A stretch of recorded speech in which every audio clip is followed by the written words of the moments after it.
अभी राजनीति से जुड़ी हुई सबसे बड़ी तस्वीर निकलकर सामने आ रही है। आपके टीवी स्क्रीन पर हम आपको दिखा रहे हैं। एकनाथ शिंदे आपको इस तस्वीर में दिखाई दे देंगे, देवेंद्र फडणवीस, अब साथ में अजीत पवार भी इस तस्वीर में दिखाई दे रहे हैं। एक दूसरे को मिठाई खिलाई जा रही है, जश्न मनाया जा रहा है, एक दूसरे को बधाई दी जा रही है। इन दो चेहरों पर सबकी नजर है, चूंकि अभी भी सवाल यह है कि क्या एक बार फिर से एकनाथ शिंदे बनने जा रहे हैं महाराष्ट्र के मुख्यमंत्री, या फिर चूंकि बीजेपी सबसे बड़ी पार्टी बनकर उभर गई है तो क्या देवेंद्र फडणवीस को यह मौका मिलेगा। ये राजनीति से जुड़ी हुई बिग पिक्चर इसे कहा जा सकता है, जो इस वक्त न्यूज़ 18 इंडिया पर आप देख रहे हैं।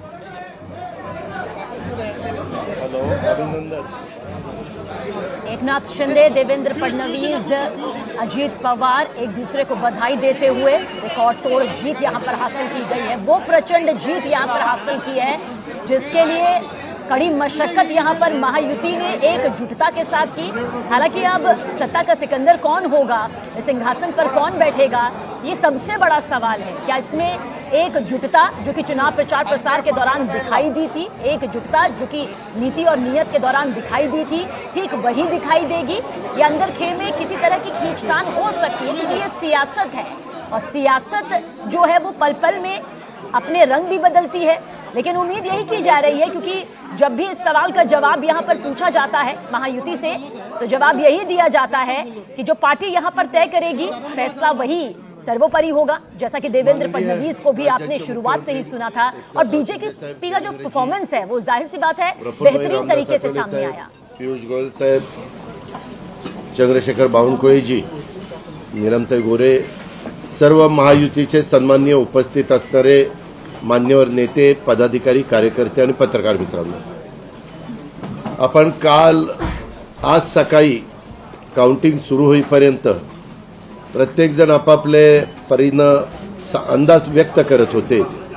काल तर मी स्वतः वेगवेगळ्या चॅनलला बघत होतो, म्हणजे आम्ही तिघं कशातच नसल्यातच जमा होतो, बाकीच्यांच्या गाड्या फिरवणं, ड्रायव्हिंग करणं, इकडे जाणं तिकडे जाणं, इतकं काही सुरू होतं की आम्ही पहिल्यांदा 1:45च्या पुढे जाऊ आम्हाला वाटत होतं। कालचं सगळं बघितल्यानंतर आम्हाला वाटायला लागलं की आपण कुठेतरी खाली जातोय का काय, परंतु महाराष्ट्रातल्या जनतेने विकासाकडे बघून महायुतीला प्रचंड अशा प्रकारचं जे यश प्राप्त करून दिलंय त्याबद्दल महाराष्ट्रातल्या तमाम जनतेचं महायुतीच्या वतीनं व्यक्तिशः माझ्या वतीनं मी त्यांना मनापासून धन्यवाद देतो, मनापासून आभार मानतो।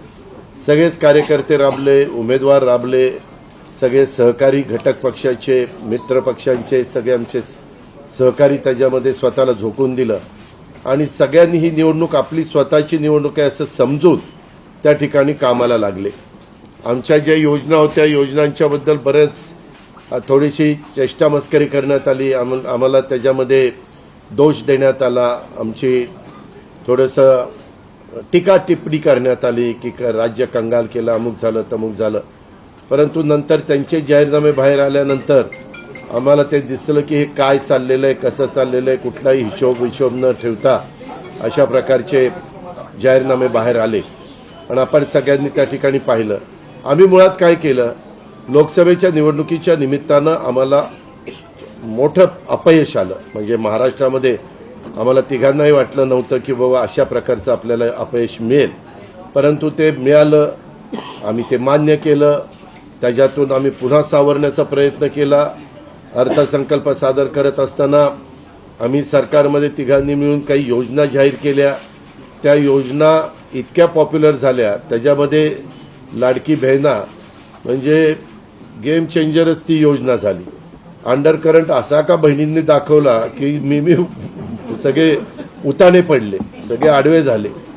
एक माझं स्वतःचं स्पष्ट मत आहे, प्रत्येकाची वेगवेगळी मतं असू शकतात आणि उलट आमच्यावर आता जबाबदारी वाढलेली, कारण एवढ्या प्रचंड बहुमताने, म्हणजे मी तर जसा राजकारणात आलोय तसं 222 आणि 225 महायुतीला किंवा कुठल्याही आघाडीला महाराष्ट्रामध्ये तरी कधी असं यश मिळालेलं माझ्या तरी पाहण्यात नाही, माझ्या तरी ऐकवत नाही। कदाचित पूर्वीचा काळ वेगळा काँग्रेसचा असेल, त्यावेळेस कधी झालं असलं तर माहिती नाही, परंतु बाकीचे विरोधक नगण्य होते त्यावेळेसची गोष्ट। परंतु अलीकडच्या काळामध्ये जसं आम्हाला समजतंय तसं तर एवढं प्रचंड यश हे पहिल्यांदाच मिळालेलं यशाने आम्ही हुरळून पण जाणार नाही आणि आम्ही अतिशय जमिनीवर पाय ठेवून आता म्हणजे जसे जसे ते आकडे आम्हाला दिसत होते तसे तसे तसे फायनान्सच्या गोष्टी माझ्या डोळ्यासमोर येत होत्या. मी देवेंद्रजींना पण फोन केला तेव्हा म्हटलं देवेंद्रजी खूप काही काम करावं लागेल. एकनाथरावजींना पण तसं सांगितलं की फार आर्थिक शिस्त आपल्याला त्याच्यामध्ये आणावी लागेल आणि आम्ही आणू. त्याच्यात आम्हाला हे नवीन नाहीये, आम्ही सगळे अनुभवी माणसं, आम्हाला त्याच्यामध्ये कुठली काही अडचण नाही. आणि शिवाय आमच्या पाठीशी केंद्र सरकार आहे, तो आम्हाला खूप मोठा एक आधार आहे. एक आमच्या पाठीशी एक मोठा भक्कम अशा प्रकारचा भरोसा आहे.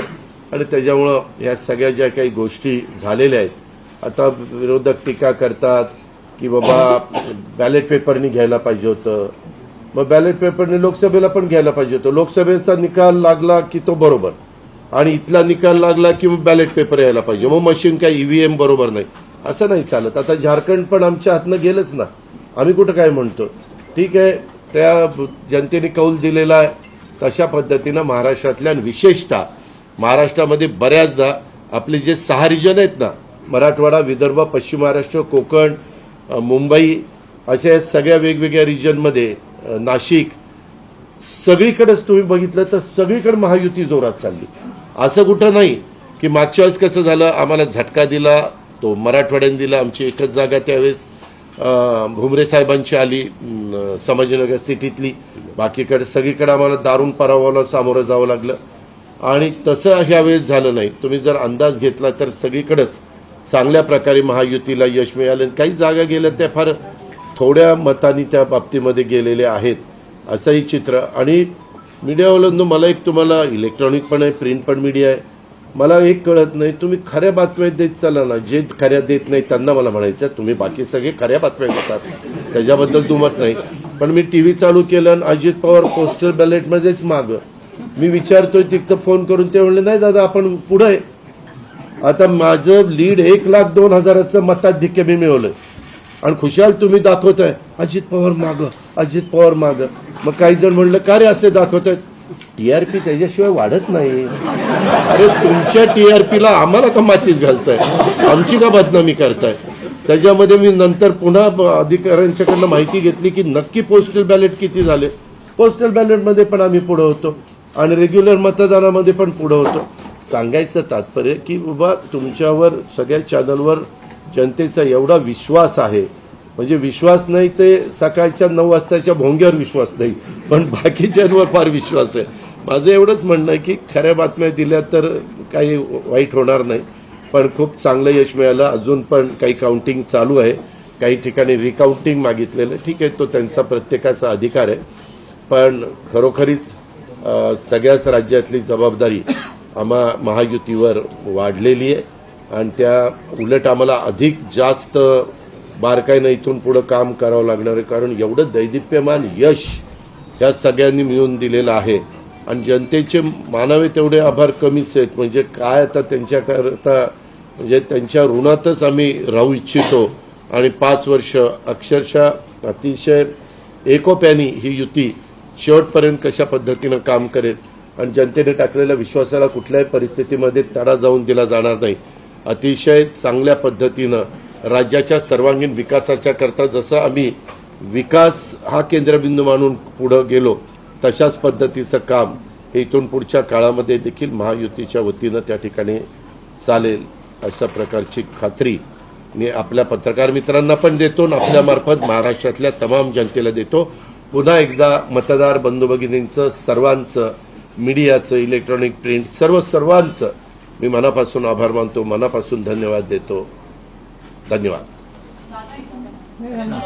अरे मराठी मातृभाषा अभिजात भाषेचा दर्जा आत्ताच दिलाय ना, लगेच विसरायला लागला.